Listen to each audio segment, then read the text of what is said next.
We all get tired of playing whack-a-mole with process-related problems. We fix a problem, and then weeks or months later, it pops back up as if we'd never addressed it at all. Today, I'm going to talk about two of the most impactful things we can do to stop this pattern. Running a service business can be hard. It is not unusual for business owners in industries like contracting, home repair, auto repair, business-to-business services like janitorial, IT and accounting, and many others to feel overwhelmed by all the priorities facing them at any given time. Between addressing the needs of the customers, managing the employees, figuring out the financials, and getting processes in place, feeling like you're making significant progress on your business journey can be difficult. Welcome to Service Industry Success, hosted by Brian Harding. Each week, Brian will look at real-world strategies for building the business you are dreaming of, while also sharing tactics to get through some of the most frustrating parts of business ownership with a lot more ease. Let's get started. So procedures is a big topic for everyone. Anyone who's read a book published after, 1990 has been told that getting procedures in place is one of the most important and beneficial things we can do. And I totally agree with that. I regularly hear people say things like, I need to get my procedures documented. This is a conversation that I have dozens of times a month, probably. This could be with clients, with potential clients, just business owners I bump into. We're talking about their day and like what's going on in their world and problems that they're experiencing. Getting my procedures documented is a phrase I hear regularly. But I think sometimes there's a critical piece missing here, though. The documentation is talked about as if the documentation itself is the goal. But the documentation is not the goal. The goal is to get everyone to do the same thing the same way every time. The goal is to have a playbook for consistent training. Those are some of the goals. There's more, but those are some of the goals. And the documenting of procedures and getting processes dialed in is a tool to accomplish those goals. But what I don't ever hear people say is, I need to get my team to understand the outcomes we're aiming for and to consistently do the thing we're doing the same way each time we do it. And to do that, I need to get my procedures dialed in. That thought process and that description of what we're aiming for is not one I regularly hear. I just hear people talk about, I need to get my procedures dialed in, or I need to get my procedures documented. Again, as if this kind of checking the box of getting the procedures done in and of itself is what improves performance and consistency. And it's just not. The procedures are a tool for that bigger objective we're aiming for. So the first thing I would recommend, there's two things we're gonna talk about today. The first thing I'd recommend is remembering the what that we are ultimately trying to accomplish, which is getting everyone to do the same thing every time, the same way, because they know the objective, because they can recognize when that objective is achieved, and they know the steps to go from their starting point to the objective. The goal is not to get procedures written. Getting everyone to do the same thing the same way each time also requires they collectively understand and agree upon what is to be done, how it's to be done, why it matters, when it has to be done, and by whom. These are some of the basic essential elements of a procedure, and they're some of the things that are dismissed or not really talked about much at all, honestly. We When people go through the process of documenting procedures, these are often some of the things that are most likely assumed that people know. And that is exactly what the point of a procedure is to get rid of those assumptions. One thing I want to touch on here is when I talk about having all of our employees understand and agree upon the same way we do things, I don't mean agree upon as in they like it. Every job has things that we don't like. This is not a consensus of enjoyable activities.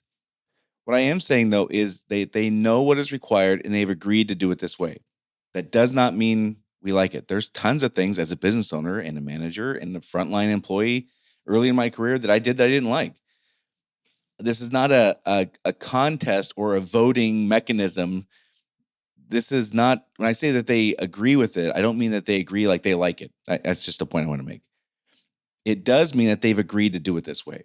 And that verbal confirmation that I've agreed to do this thing this way is one of the most critical things that we need, and what what procedures help accomplish. So we also can't just assume that they know and agree with things they have not told us they know and agree with. This is one of the fundamental problems business owners and leaders have in training and educating our teams. There's kind of a metric I think that happens, which is an unconscious calculation that I feel. I don't know if I could really measure this, but it feels to me like the calculation that happens is what's the minimum amount of training I can do for the maximum amount of performance? What's the best I can get our team to perform while investing the least amount in training? And that calculation, I think, is what immediately gets people off on the wrong foot. I don't know. I don't know how that would work long term.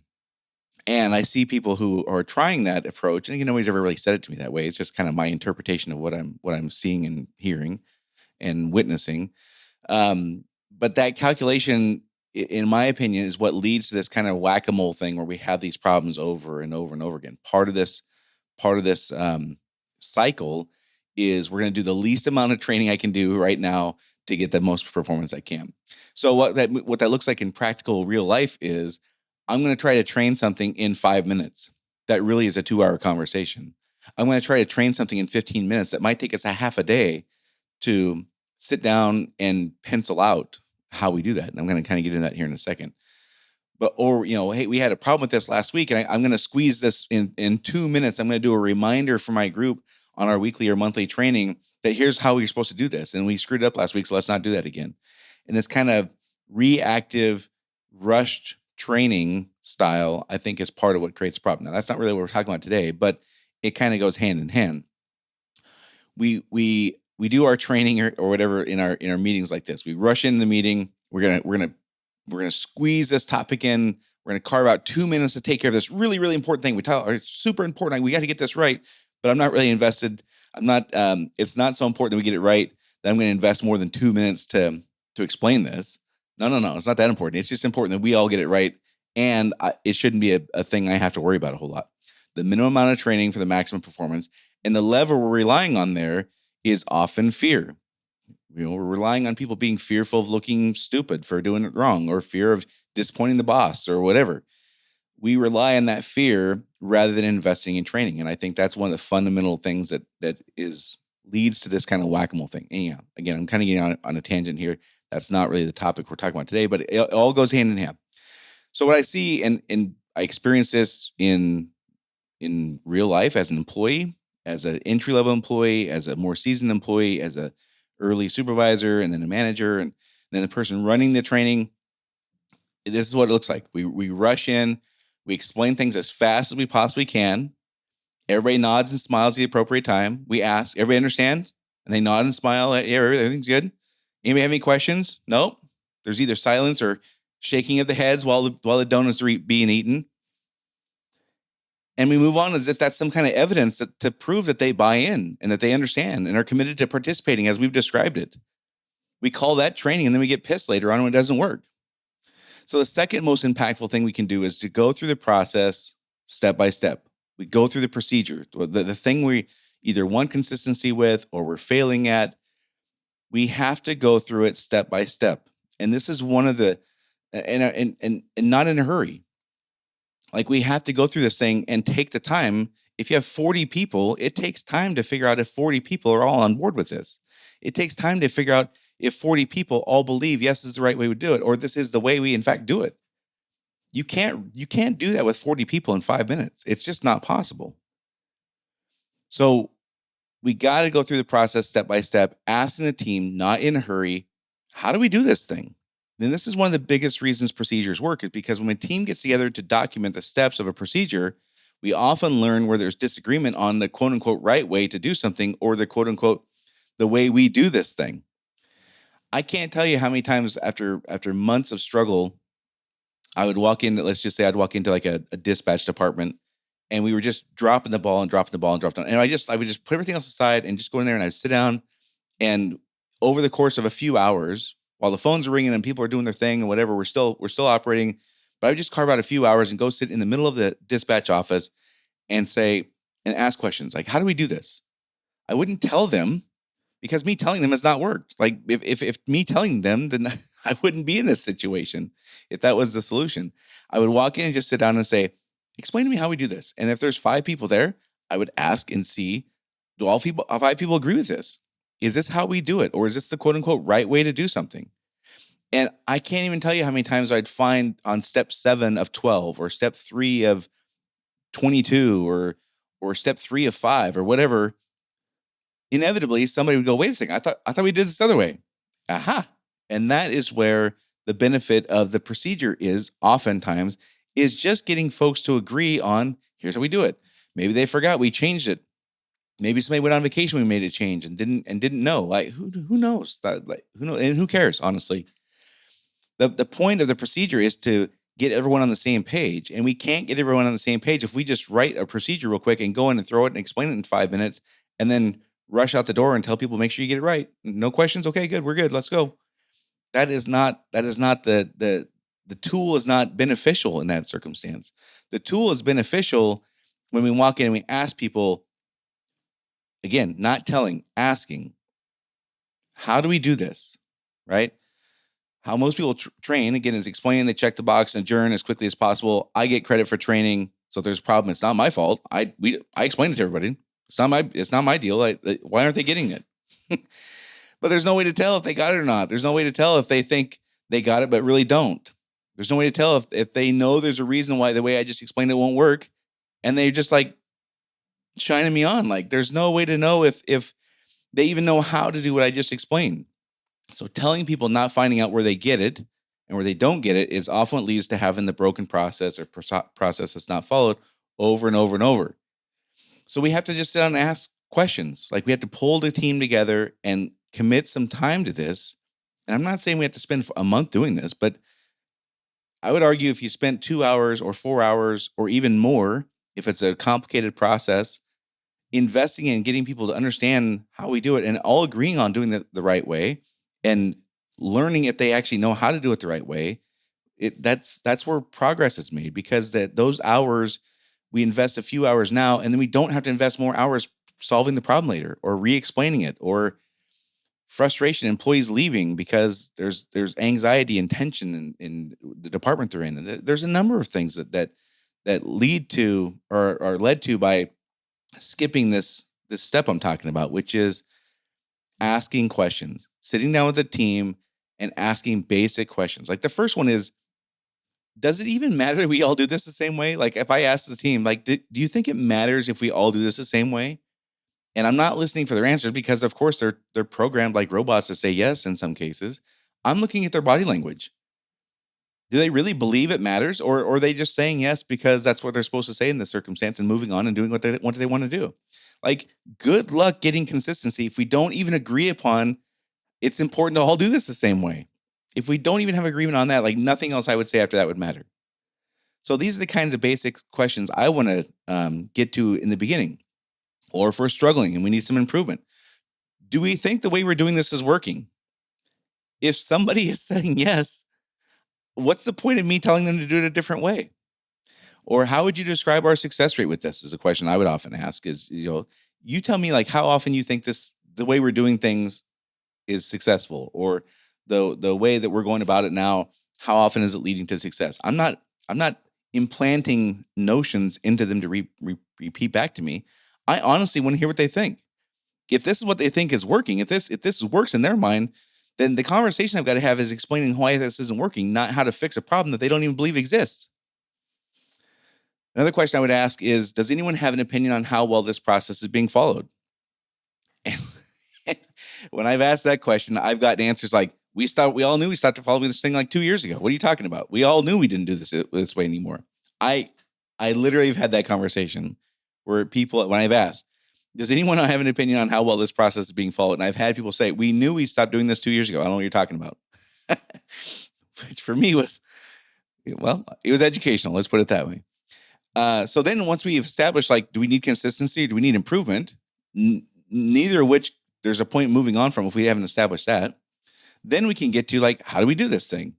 And I want to ask, I don't want to tell. This is the critical thing that I hope people understand is it does zero good for me to explain something because I can't confirm if they get it, if they know how to do it, if they believe in it, if they understand why it matters. And if I can't have confirmation of those things, this is all a massive waste of time. The point of training and education and processes is to get people to agree and commit to doing things a certain way. That is not possible if I'm doing all the talking and I say, here's how we do it, and then we do this, and then we do this, and then we do this. Any questions? No? Okay, good. But how could I even assess if they're on board with things? How could I even assess if they know how to do this thing, if they believe in it, if they're going to even commit to doing it? Like it's it's it's a waste of time. So when it gets time to, the actual step by step done, I'm going to ask questions like, okay, how do we do this thing? And why do we do it this way? When they answer, like whatever their answer is, what's the first step? Okay, the first step is this. Okay, why do we do it that way? Why don't we do it a different way? Why don't we do it the other step? If they can't answer those questions, then I know where the problem is. And then what do we do after that? And why does that matter? And then what? And why does that matter? And again, just it sounds repetitive, and it is. But when we go through the process with, let's say you have 5 people in your department on something that's not getting done properly, as you go through, you'll hear people go, "Well, I thought we do it this way." Wait a second, hold on, because I'm going to ask questions like, does anyone have a different way, or does anyone have a different answer for how we do this? So if there's 5 people in the room, and I say how we do this, and Beth answers, then I might say, okay, Maria, do you have a different way we do this? Or Sandy, do you have a different way we do this? Does everyone agree this is the way we do this? And does it can if one person tells me how we do this, okay, then I'll ask a different person. Why does it matter we do it that way? These are the kinds of things that we need to understand, or our team needs to understand, if we want to have consistent performance. So, does anyone have a different answer for how we do this? Or do we all agree this is the next step? Like, those are the kinds of things I want to ask. And I need to hear them say it, and I need to see their body language agreeing with the statements they've made for me to truly have confidence they get it. So if they're just saying yes, checking the box, they're supposed to say yes when the boss asks a question, but I can see their body language is disengaged, or I can just tell I don't think they're being honest, or they're just, again, going through the motions. I have to stop. I have to stop, and maybe I have to come back a different time, or maybe I chose this is not the kind of topic we can have while they're working on other things, or maybe there's some tension going on that who knows what's going on. But I have to have confidence and confirmation that they understand it, they buy in, they're willing to participate, and they're agreeing that this is how we're going to do it. Me just scripting out procedures and dropping them in people's laps does not accomplish that. Me just scripting out procedures and putting them in a book somewhere or on some kind of virtual kind of notepad or whatever does not accomplish these things. Much of the benefit of creating procedures is getting all the people together and agreeing and describing how we do things. I would argue that is over 50% of the benefit of having procedures. Now, there's a huge benefit in training. I'm not dismissing that. So I'm not saying it's 90% of it, but well over 50%, in my opinion, is just getting people to agree upon doing the same way, the same thing, the same way every time, and learning where those little discrepancies are. Wait a second, I thought we did it this way. No, no, no, no. We can't do it that way because of XYZ. Those things come out, and it's so awesome when they do. This is the benefit of going through this process. We can't do that. We squeeze in a 3-minute lecture on how we do something and then ask questions at the end when nobody answers questions. Everybody got it? Yeah, yeah, we got it. We're good. And we move on. And then we have the same problem 6 weeks later or 6 months later. And we're befuddled as to why this happens. This is why it happens in many, many cases. More on that in a minute. First, let me remind you to follow my Facebook page, my business Facebook page, to get notified when I release new podcast episodes and also the video shorts that are coming out a couple times a week. All you got to do is go to facebook.com/service industry success, or you can just type in service industry success in the search bar and it pops right up. My business page is there. There's also a Facebook group you'll learn about once you get there. But if you haven't followed the Facebook business page, by all means, do that. At least you'll get notified when these kinds of things come out. So back to our topic. So remember the goals here. The goal is not to get procedures written. The goal is to get consistent high-level performance. The goal is to get people to do the same thing the same way every time, which requires developing a true understanding, which then requires us going through the process step by step. So where the people, we go through it step by step, where the people who will be doing the work explain what each step is and why each step matters. So again, the first thing I said, there's 2 things here. The first thing is understanding that getting procedures written is not a goal, it's a tool. The procedures are a tool to reach the goal of consistent high-level performance, doing the same thing the same way every single time. That's the first thing. The second thing is over 50% of the value, in my opinion, of having procedures written and established is this process of getting people to walk through step by step. Here's how we do things, and learning where they get it and addressing where they don't. Again, the first example is, the first question I asked, if we're not having a problem with this, we just want consistent performance. Do you think consistent performance is important? Sometimes they're going to say yes because it's obvious, but sometimes they're like, no, like who cares if we do this? Like I can do it this way and Sally can do it that way. What's the big deal? If that is the case, that's the conversation I got to have. Going over steps 14 through 22 is utterly meaningless if they don't even agree that the consistency matters. Or if we're having a problem with this, and I say, how would you describe how successful we are at this? And people go, I think we're doing a reasonably good job. Okay, well, me explaining some improvement we're going to make is an utter waste of time if they think we're doing a reasonably good job. So this is the benefit, and we try to short circuit it and a life hack or a business hack, and we're going to squeeze in this topic in 3 minutes, skipping all the benefit and then having the expectation that we get high performance. And I'm just here to tell you, I don't believe that works. So, that's how I do it. I go through each step of the process. I ask questions. My rule is like 80-20, at least 80% of the time I'm listening. I want to ask a question and I want to shut up and listen, because my whole purpose here is diagnosing where they get it and where they don't. My purpose here is not to explain. They should know. And if they don't know, I need to figure out where they don't know. Right? And I don't mean they should know as if they should be born knowing this, but I should have done a reasonably good job training them on how to do this thing. So it should be something that they have the right answers to. And if they don't have the right answers to, then I'm diagnosing where they don't have the right answers. So I want to verify where they get it, where there might be confusion. I want to verify where they get it, where they just don't agree. Like, hey, I think we're doing a pretty good job at this. It's a great example of where maybe they don't agree. And if we are not all in agreement about how to do something, I want to find out, is this how we all think we do it? And if they're saying yes, but I can tell that they're not buying in, I need to identify that. So don't forget to go to my Facebook page to get notified when I release new podcast episodes. And again, those video shorts I've been putting out for a few months now. I'm excited about those. Similar topics, what we talk about here, just in a video form, and they're much shorter. Some are 45 seconds, some are a few minutes. But you can get that stuff if you go to my Facebook page, facebook.com/service industry success, or just type in service industry success in the search bar. Other than that, hey, if you haven't had a chance yet, please subscribe. I really appreciate everything you guys have done, like great reviews and 5-star ratings. This is how we grow this thing, is to subscribe, share, and review. Ratings, reviews, like those are the ways we grow this stuff. If you subscribe, it bumps up the metrics for the podcast players, and they're more likely to show it to people. Also, when you share it, you never know how you can make a business owner's life easier by just sharing this. Send it to them on a text or an email, or whatever is easy for you. Thank you for those who've done it. If you haven't had a chance yet, please at least subscribe so you get notification when the new episodes come out, and share it with a friend or colleague. So that's it for this week, and I'll see you all next week.